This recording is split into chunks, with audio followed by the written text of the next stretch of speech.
First class లో pass అయిందే, అయినా కాల్ చేయలేదేంటి నాకు? బ్యాగ్ తీసుకో అమ్ములు, బ్యాగ్ తీసుకో. హలో హలో జోష్క, పాస్ అయ్యా కదమ్మా, కనీసం కాల్ కూడా చేయలేదేంటి? అసలు నేను పాస్ అవ్వను అనుకున్నారు కదా, చూసారా ఫస్ట్ క్లాస్లో పాస్ అయ్యాను.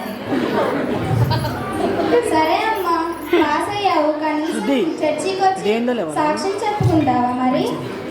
ఏం కాదులే అమ్మగారు, ఎట్లా పాస్ అయ్యాను కదా, సాక్ష్యం ఎందుకులే మళ్ళీ. శృతి చెప్పింది సాక్ష్యం.